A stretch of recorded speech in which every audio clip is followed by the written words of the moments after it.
네, 반갑습니다. 이번 시간에는 한진칼 경영권 분쟁에 대해서 좀 알아볼까 하는데요.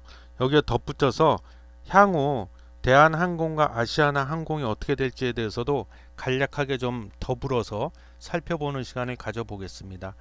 자, 일단 그 지금 상태를 좀 보면은요. 잠시만요. 예. 그 법원에서 기각 결정이 났죠. 그래서 제가 제목을 나름대로 대한항공, 아시아나항공 합병 일부 능선을 넘다 뭐 이렇게 정해봤는데요. 대한항공하고 아시아나항공 합병의 첫 고비를 넘겼다. 법원이 KCGI, 강성부 펀드죠. KCGI가 제기한 한진칼의 신주 발행 금지 가처분 신청을 12월 1일 기각했기 때문이다. 이겁니다. 지금 한진칼의 경영권 분쟁 상태잖아요. 그래서 일단 그 지배 구조를 먼저 살펴보면은요. 조원태 회장 및 특수 관계인이 한진칼의 지분을 갖고 있는데 지분율이 28.93%고요.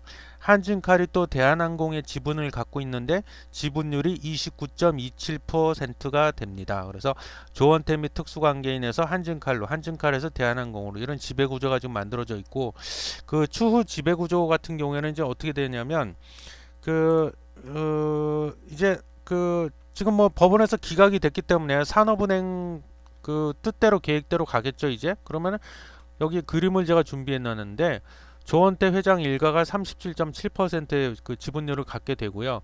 산업은행이 새로 이제 유상증자에 참여를 하기 때문에 10.7%의 지분율을 확보하게 됩니다. 그리고 3자 주주 연합이 41, 그러니까 강성부 펀드를 위시한 그 반도건설, 강성부 펀드, 뭐 그다음에 그 조현아 씨 부사장인가요? 그렇죠?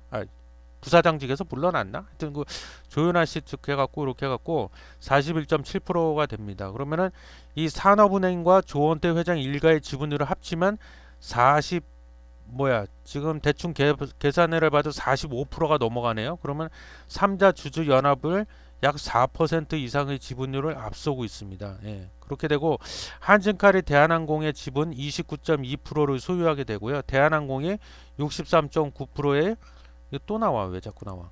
아시아나항공 그 지분을 갖게 되는데 요거는 뭐 대한항공이 이미 발표를 했잖아요. 아시아나항공 흡수 합병하겠다. 그래서 뭐 3천억 규모의 연구체를 매입하고 아시아나항공 유상증자에 1조 5천억을 집어넣어 가지고 아시아나항공 지분율 63.9%로 확보한 후에 이제 흡수 합병하겠죠. 그럼 아시아나항공은 이제 사라지겠죠. 예, 그렇게 됩니다. 그래서 일단 그 향후 추후 지배 구조는 그렇고요.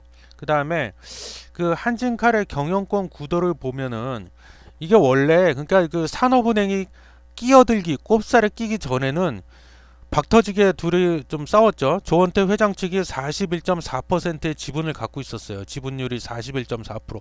한진칼을 얘기하고 있는 겁니다. 지금 한진칼. 그리고 KCGI 측이 그 조현아 씨와 반도건설 강성부 펀드 3자 연합 쪽이 46.7%로 지분율을 굉장히 많이 월등히 앞서고 있었죠. 근데 이 산업은행이 유상증자에 참여를 하게 되는 바람에 아까 그랬잖아요. 유상증자에 참여하면 산업은행이 한진칼의 지분을 10.7%를 확보하게 된다. 그래서 조원태 회장 측은 48%가 되고 이 KCGI 측은 42%로 지분율이 확 쪼그라들어요. 굉장히 불리해진 상황이죠. 하지만 강성부 펀드로서는 뭐 크게 손해 볼 건 없다. 이미 두 배가 넘는 평가 차익을 거뒀거든요, 이미. 예, 그렇기 때문에 한 2년 동안 들고 있었대요, 이거를. 근데 2년 동안의 평가 차익이 두 배가 넘어버렸기 때문에 뭐 손해 볼 건 없습니다. 그러면은 지금 상황이 이렇게 법원에서도 기각 결정이 나버리고 상황이 지금 불리하게 돌아가고 있는데 우리가 좀 예상을 해볼 수 있다. 과연 KCGI 측이 앞으로 어떤 행동에 나설 것인가? 시나리오는 대략 한 두 가지 정도로 나뉘어진다. 하나는 경영권 확보 전략을 계속 고수한다. 그대로 지금까지 해왔던 것처럼 계속 경영권 확보 전략을 계속 유지한다. 그래서 소송으로 법정 다툼을 지속하고 뭐 신조 발행 금지 가처분 소송 이런 걸 계속 내가지고 소송전으로 가는 거죠. 그래서 계속 법정 다툼을 하면서 임시 주주총회를 열어갖고 이거는 뭐 뻔한 수법이죠. 이사진 교체를 시도한다. 그리고 대출로 지분을 추가로 매입한다. 근데 이거는 제가 봤을 때 글쎄 현실성이 다소 떨어진다. 이게 바보가 아닌 이상은 이렇게 할 리가 없다. 제가 강성부 펀드라도 이렇게 안 합니다. 예? 왜냐하면 이 조 회장 측 지분을 그러면 지분율을 뛰어넘어야 되는데 이걸 넘어가려면은 현재 시가 기준으로 2,900억이 더 필요해요. 자금이 2,900억을 더 쏟아부어야 되는데 이 사모펀드란 말이에요. 그럼 펀드에 돈을 댄 사람들이 있을 거 아닙니까? 유동성 공급자, 펀드에 돈을 댄 사람들이 이거를 허락을 할까요? 예? 지금 2년이나 지났는데 시간이. 그리고 지금 상황이 여러 가지로 불리하게 돼 있는데. 그래서 이건 좀 현실성이 떨어지지만 우리가 예상은 해볼 수 있다. 그 다음에 두 번째 시나리오가 있다면 엑시트, 출구 전략을 쓰는 거죠. 뭐 말이 좀 어려워, 엑시트. 그냥 쉽게 얘기하면 그냥 내가 여기서 이익 보고 다 빠져나간다, 털고 나간다, 이거 지분 다 팔고 정리하고 나간다 이거예요. 그래서 이 모집된 펀드의 만기는 최대 10년. 이 강성부 펀드는 만기가 있잖아요. 그 강성부 펀드의 만기가 10년이랍니다. 10년이긴 한데 경영권 확보하고 이에 따른 적극적인 지배구조 개선이 어렵다면 이 10년 만기가 아직 안 됐지만 여기에 그 펀드에 가입한 사람들이 조기 회수에 대한 압박이 커질 수 있다. 빨리 내 돈 내놓으라고 그럴 확률이 높다. 제가 그래도 내 돈 빨리 내놓으라고 할 것 같아. 벌써 뭐 2배 이상의 평가 차익을 보고 있는데 지금 그죠?